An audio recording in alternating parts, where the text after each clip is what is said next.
یہ لیکن اس حدیث کے ساتھ بھی خیانت کی ہے ہمارے علماء نے. یہ حدیث پوری بیان ہی نہیں کی انہوں نے. نبی صلی اللہ علیہ وآلہ وسلم کے دو ساتھی تھے, حضرت عبد الرحمن بن عوف اور خالد بن ولید. ان کے درمیان جھگڑا ہوا. اس جھگڑے میں نا حضرت خالد بن ولید نے جذباتی ہو کے حضرت عبد الرحمن بن عوف کو گالیاں دے دی. صحیح بخاری اور صحیح مسلم میں متفق علیہ حدیث ہے حضرت ابو ہریرہ اور حضرت ابو سعید خدری رضی اللہ تعالی عنہما سے کہ نبی پاک صلی اللہ علیہ وآلہ وسلم نے فرمایا لا تسبوا اصحابی, میرے صحابہ کو گالی مت دو. اگر تم میں سے کوئی شخص احد پہاڑ کی مثل بھی اللہ کی راہ میں سونا خیرات کرے تو میرے صحابی کے ایک مد آدھے مد تک نہیں پہنچ سکتا. یہ حدیث اسی انداز سے امام بخاری رحمۃ اللہ علیہ نے صحیح بخاری میں حضرت ابو سعید خدری رضی اللہ تعالیٰ عنہ سے 3673 ذکر فرمائی. اس کے ساتھ کوئی تفصیلی واقعہ امام بخاری رحمۃ اللہ علیہ نے بیان نہیں کیا. اب مرزا جہلمی اس پر ایک بہتان علماء پر, محدثین پر لگاتے ہوئے کہتا ہے کہ علماء اس حدیث میں خیانت کرتے ہیں. جی اس حدیث کو پورا بیان نہیں کرتے, پوری حدیث بیان کریں. پوری حدیث یہ ہے کہ حضرت خالد بن ولید اور حضرت عبد الرحمن بن عوف رضی اللہ تعالیٰ عنہما ان کی آپس میں لڑائی ہو گئی اور حضرت خالد بن ولید نے حضرت عبد الرحمن بن عوف کو گالیاں نکالیں. اسی طرح اس نے کہا ہے گالیاں نکالیں. تو اس پر نبی کریم صلی اللہ علیہ وآلہ وسلم نے حضرت خالد کو کہا کہ اے خالد, تم اگر احد پہاڑ کی مثل سونا بھی خیرات کرو اللہ کی راہ میں تو میرے صحابی عبد الرحمن بن عوف کے ایک مد یا آدھے مد تک نہیں پہنچا تھا. یہ پوری حدیث یہ ہے. یہ علماء خیانت کرتے, پوری حدیث بیان نہیں کرتے. اب دیکھیں کہ تحقیق اس کی یہ ہے کہ اس حدیث کو حضرت ابو ہریرہ اور حضرت ابو سعید خدری رضی اللہ تعالیٰ عنہما دو صحابہ نے بیان کیا. صحیح بخاری اور صحیح مسلم میں دونوں کی حدیثیں موجود ہیں.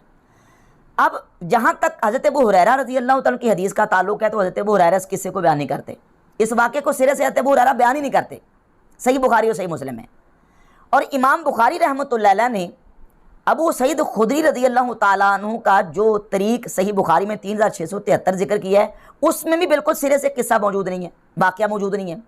صرف ایک طریق صحیح مسلم کا, اس کی آگے میں انشاءاللہ تفصیل بیان کروں گا کہ وہ کون راوی ہے جو اس میں اس قصے کا اضافہ کرتا ہے. پہلے تو یہ سمجھیں کہ اگر اس واقعے کو ساتھ ذکر نہ کرنا خیانت ہے تو پھر نعوذ باللہ حضرت ابو ہریرہ بھی خائن ہوں گے علیہ باللہ تعالیٰ, امام بخاری بھی خائن ٹھہریں گے کیونکہ امام بخاری نے اس قصے کو ذکر نہیں کیا, اور پھر امام مسلم رحمۃ اللہ علیہ نے جو طرق اس کے متعدد بیان کیے ہیں اس میں ایک مرکزی راوی ہیں امام سلیمان بن مہران العامش. امام عامش کے 6-7 شاگردوں نے ان سے اس حدیث کو, اس روایت کو بیان کیا ہے. ان شاگردوں میں سے صرف اور صرف ایک شاگرد ایسے ہیں جو اس واقعے کو, اس قصے کو بیان کرتے ہیں جو کہ جریر ہیں. اب دیکھیں صحیح بخاری میں جہاں امام بخاری نے اس حدیث کو بیان کیا تو نیچے لکھ دیا کہ تابعہ جریر و عبداللہ ابن داود و ابو معاویہ و محادر عن العامش. جس طرح شعبہ اس حدیث کو صحیح بخاری میں بیان کر رہے ہیں 3673, امام بخاری کہتے ہیں کہ جریر نے مطابقت کی ہے, عبداللہ بن داود نے, ابو معاویہ نے, محادر نے عامش سے بیان کرنے میں امام شعبہ کی مطابقت کی ہے. لیکن اس میں اضافی جو جملے ہیں اور اضافی جو قصہ اور واقعہ عبد الرحمن بن عوف اور خالد بن ولید رضی اللہ تعالیٰ عنہما کا ہے وہ صرف اور صرف بیان کیا ہے جریر نے. یہ صحیح مسلم ہے, اور صحیح مسلم میں جہاں امام مسلم رحمۃ اللہ علیہ نے اس حدیث کو بیان کیا ہے 6488, اس کے نیچے لکھتے ہیں کہ ولیس فی حدیث شعبہ ووکیع ذکر عبد الرحمن بن عوف و خالد بن الولید, کہ شعبہ کی حدیث میں اور وکیع کی حدیث میں عبد الرحمن بن عوف اور خالد بن ولید کا واقعہ اور قصہ مذکور نہیں ہے. اس کا مطلب یہ کہ شعبہ بھی خائن, امام وکیع بھی خائن, اور ابو معاویہ جو امام شعبہ کے عامش کے شاگرد ہیں وہ بھی خائن. یہ سارے کے سارے واقعہ نہ بیان کرنے والے خائن ہیں. اس کی وجہ یہ ہے کہ امام بخاری نے اس واقعے کو, قصے کو ذکر کیوں نہیں کیا؟ وہ اس لیے نہیں کیا کہ امام بخاری رحمۃ اللہ یہ سمجھتے ہیں کہ عامش سے شعبہ اور شعبہ کے ساتھ دیگر جتنے اور امام عامش کے شاگرد ہیں جو قصے کو بیان نہیں کرتے وہ جریر کی بنسبت زیادہ اثبت ہیں. وہ ایک جماعت ہے راویوں کی جو عامش سے یہ قصہ بیان نہیں کرتے, صرف اور صرف قصہ بیان کر رہا ہے تو جریر کر رہا ہے.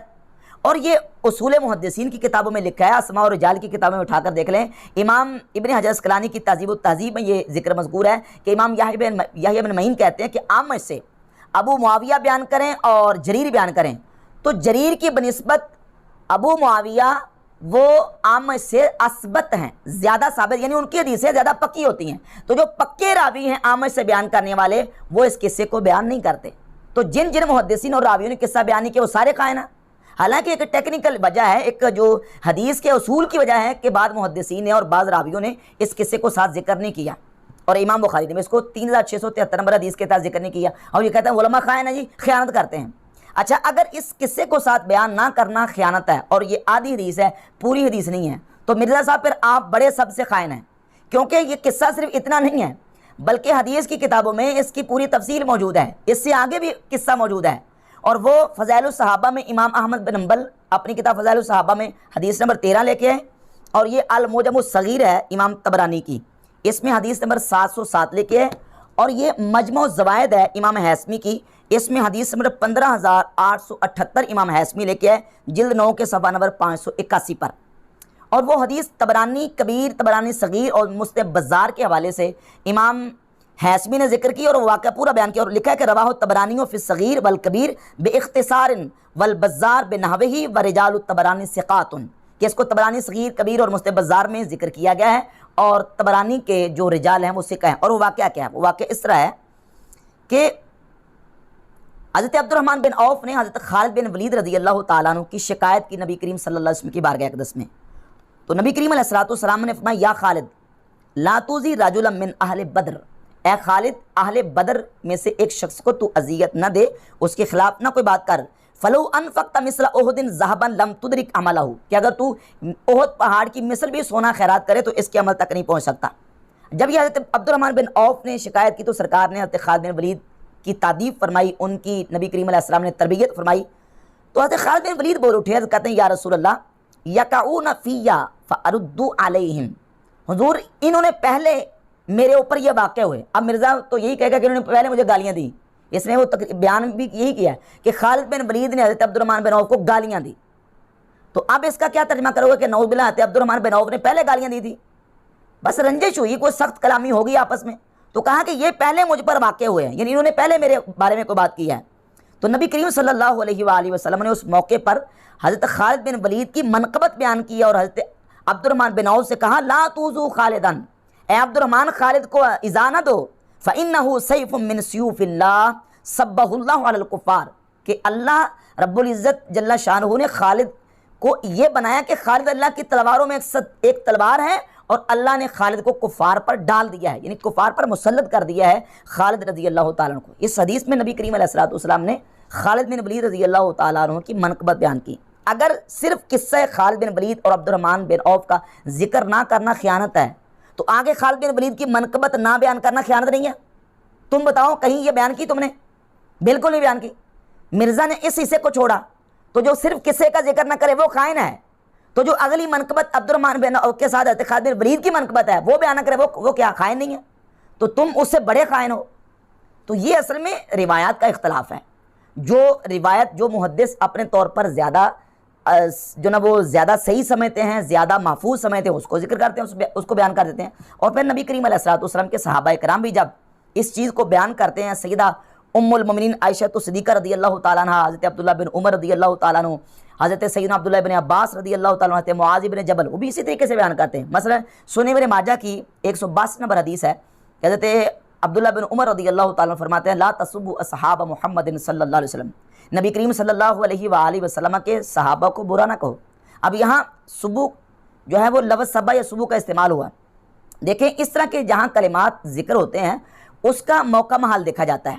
اگر سبا یا سبو کسی مقام پہ استعمال ہوا تو وہ اگر ایسے مقام پہ ہے جہاں سب کا معنی گالی کریں تو گالی کریں گے، اور اگر سب کا معنی وہاں گالی دینا مناسب نہیں ہے تو وہاں اس موقع محال کے ساتھ وہاں جو نا وہ لفظ استعمال کیا جائے گا. اگر سب کا معنی ہر جگہ پہ گالی، یعنی عبد الرحمن بن عوف کو خالد بن ولید نے گالیاں دی ہیں، تو پتہ ہے کہ گالی جو ہے وہ اس کا کتنا بڑا اس کا جو نا وہ حکم ہے. صحیح بخاری میں حدیث نمبر 48 ہے، نبی پاک صلی اللہ علیہ وآلہ وسلم نے فرمایا سباب المسلم فسوق وقتالہ کفر، مسلمان کو گالی دینا یہ فسق ہے اور مسلمان کو قتل کرنا یہ کفر ہے. اب اس کا ترجمہ یہاں کر کے تو کیا کدھر لے کے جاؤ گے لوگوں کو کہ نعوذ باللہ صحابہ کرام جو آپس میں ایک دوسرے کو گالیاں دے کے فسق اختیار کرتے تھے. اور صحیح بخاری میں 4033 نمبر حدیث ہے کہ حضرت مولا علی اور حضرت عباس رضی اللہ تعالیٰ عنہما کا آپس میں اختلاف ہو گیا. فاستب علی و عباس, حضرت علی اور عباس نے ایک دوسرے کو سب کیا. کیا معنی کرو گا کہ ایک دوسرے کو نعوذ باللہ گالیاں دی ہیں؟ اگر گالیاں دی تو پھر یہ حدیث جو ہے وہ صحیح بخاری کے 48 نمبر حدیث, یہ کیا ان پہ نعوذ باللہ فٹ کر کے ان کو کیا قرار دو گے؟ وہاں موقع محال سے جو نا وہ حدیث کا ترجمہ کیا جاتا ہے. اسی طریقے سے صحیح مسلم میں 4577 نمبر ہے. یہی جو حضرت مولا علی اور حضرت عباس کا جو واقعہ ہے اس میں مذکور ہے کہ حضرت عباس حضرت علی کے ساتھ سیدنا فاروق اعظم کے پاس گئے اور کہا کہ اقضی بینی و بین ھذا الکاذب العاصم الغادر الخائن. اب ان کو کس طرح جسٹیفائی کریں گے؟ لہٰذا یہ ہے کہ جب صحابہ کرام رضی اللہ تعالیٰ عنہ کی ذوات طیبات کا مسئلہ آئے گا تو اس میں موقع محل کے مطابق جو ہے وہ ان الفاظ کا ترجمہ اور اس کا مطلب بیان کیا جائے گا. بلکہ نبی کریم صلی اللہ علیہ وآلہ وسلم کی ذات اقدس کے حوالے سے صحیح بخاری میں موجود ہے کہ جس مومن کو یا اللہ میں سب کر دوں تو یہ سب اس مومن کے حق میں اس کے لیے مغفرت اور بخشش کا ذریعہ بنا دے, قربت کا ذریعہ بنا دے. اور اسی طرح صحیح مسلم میں ایک حدیث ہے کہ دو شخص نبی کریم علیہ السلام کی بارگاہ اقدس میں فَصَبَّهُمَ النَّبِيُّ صلی اللہ علیہ وآلہ وسلم, نبی علیہ السلام نے ان دونوں کو سب کیا. صحیح مسلم 5947 نمبر حدیث ہے. تو یہاں سب کا معنی نعوذ باللہ گالی دیں گے کہ نعوذ باللہ نبی کریم علیہ السلام نے ان دونوں کو گالی دی؟ نہیں, بلکہ یہاں معنی یہ ہے کہ نبی کریم علیہ السلام نے ان کو جھڑکا. یہاں معنی گالی نہیں کریں گے. تو سبا یا سبو کا معنی ہر جگہ پہ گالی نہیں بلکہ ایک دوسرے کے ساتھ جو نا وہ رنجش ہو جانا, تنقید کرنا, ایک دوسرے کے جو نا وہ تنقید کر دینا یا کسی کو ادب سکھانا, تادیب کرنا, اس معنی میں بھی سبا یا سبو کا لفظ استعمال ہوتا ہے. باقی رہی بات یہ کہ حضرت عبد الرحمن بن عوف رضی اللہ تعالیٰ عنہ حضرت خالد بن ولید رضی اللہ تعالیٰ عنہ سے ان کا افضل ہونا, تو یہ بالکل متفق علیہ بات ہے کہ سیدنا عبد الرحمن بن عوف حضرت خالد بن ولید سے کہیں زیادہ ان کا مقام و مرتبہ ہے کیونکہ وہ سابقون الاولون میں سے ہیں. لیکن اس کا مطلب یہ نہیں ہے کہ خالد بن ولید جو ہیں وہ نبی کریم علیہ السلام کی صحابیت سے باہر ہیں, بلکہ اس کے ساتھ ایک اور میں واقعہ بیان کر دوں. صحیح بخاری میں 3661 نمبر حدیث ہے کہ نبی پاک صلی اللہ علیہ وآلہ وسلم کے دو جلیل القدر سابقون الاولون صحابہ میں سے حضرت ابوبکر صدیق اور حضرت عمر فاروق رضی اللہ تعالیٰ عنہ کا آپس میں جب تنازع ہوا, کسی مسئلے پر آپس میں ان کی بات چیت چلی, تو اس موقع پر نبی کریم علیہ السلام نے حضرت عمر کو کہا کہ فَهَلْ أَنْتُمْ تَارِكُوا لِي صَاحِبِي, تم میرے لیے میرے صاحب کو, میرے صحابی کو چھوڑ نہیں دیتے؟ اب حضرت عمر فاروق کے مقابلے میں حضرت ابوبکر صدیق کو حضور نے اپنا صاحب قرار دیا, اپنا صحابی قرار دیا. تو کیا حضرت عمر فاروق حضور کے صحابی نہیں ہیں؟ وہ بھی صحابی ہیں, سابقون الاولون میں سے ہیں. لیکن چونکہ حضرت صدیق اکبر کو صحبت دائمہ اور صحبت خاصہ اور جو ملازمت دائمہ صدیق اکبر کو حاصل تھی وہ حضرت عمر کو حاصل نہیں تھی, تو اس لیے نبی پاک صلی اللہ علیہ وآلہ وسلم نے اس انداز سے بیان کیا. باقی رہ کہ سیدنا خالد بن ولید کے حوالے سے تو صحیح بخاری میں ہی ایک حدیث ہے 1368 نمبر حدیث, جب حضرت خالد بن ولید کی لوگوں نے شکایت کی تو اس موقع پر نبی کریم علیہ السلام نے فرمایا کہ تم خالد پر زیادتی کرتے ہو, تم کہتے ہو کہ خالد جو ہے وہ زکوٰۃ کا مال جمع نہیں کرواتے, تم خالد پر زیادتی کر رہے ہو. خالد تو وہ ہیں جس نے اپنی زنا اور اپنا سارا کچھ جمع پونجی جو اللہ کی راہ میں وقف کر دی, خیرات کر دی. تم خالد پر تنقید کرتے ہو, تم خالد پر زیادتی کر رہے ہو. نبی پاک صلی اللہ علیہ وآلہ وسلم نے حضرت خالد بن ولید رضی اللہ تعالیٰ عنہ کی منقبت بیان کی. تو معلوم ہوا کہ نبی کریم علیہ السلام کے تمام صحابہ وہ قابل تعظیم ہے, کسی ایک صحابی پر بھی آپ تنقید کر کے ان کو سب و شتم اور گالی نہیں دے سکتے. اور بالخصوص سیدنا امیر معاویہ رضی اللہ تعالیٰ عنہ بھی صحابی ہیں. صحیح بخاری کی 3766 نمبر حدیث میں خود حضرت معاویہ رضی اللہ تعالیٰ عنہ فرماتے ہیں لقد صحبنا النبی صلی اللہ علیہ وآلہ وسلم فما رأیناہ یصلیھا, ہم نبی کریم علیہ السلام کے صحابی ہیں, ہم نے کبھی عصر کی نماز کے بعد رسول اللہ صلی اللہ علیہ وسلم کو نفل نماز پڑھتے نہیں دیکھا. تو امیر معاویہ بھی صحابی, خالد بن ولید بھی صحابی, عبد الرحمن بن عوف, حضرت عمر فاروق بھی, تمام صحابہ جو ہیں وہ قابل تعظیم ہے. کسی ایک صحابی کو بھی سب و شتم کرنا یہ جائز نہیں ہے. باقی صحابہ کے آپس میں جو معاملات ہیں ان کے آپس میں معاملات ہیں, کسی امتی بعد والے جو صحابی نہیں ہیں اس کو صحابی کے اوپر تنقید کر کے ان کو سب و شتم کرنا جائز نہیں ہے. باقی صحابہ کے آپس میں جو معاملات ہیں ان کے مشاجرات ہیں ان کے بارے میں ہم اپنی زبان کو بند رکھیں گے. اب دیکھیں نا سورہ طٰہٰ کی آیت نمبر 94 میں سیدنا موسیٰ علیہ السلام اور حضرت ہارون علیہ السلام کا ذکر موجود ہے کہ جو موسیٰ علیہ السلام اور ہارون علیہ السلام کا آپس میں جو مسئلہ پیش آیا. اب دو نبیوں اور پیغمبروں کا مسئلہ ہے. حضرت ہارون علیہ السلام کے موسیٰ علیہ السلام نے داڑھی اور سر کے بال پکڑ لیے, تو حضرت ہارون علیہ السلام نے کہا یا ابن امّا لا تأخذ بلحیتی ولا براسی, اے میری ماں کے بیٹے میری داڑھی اور سر کے بال مت پکڑیے.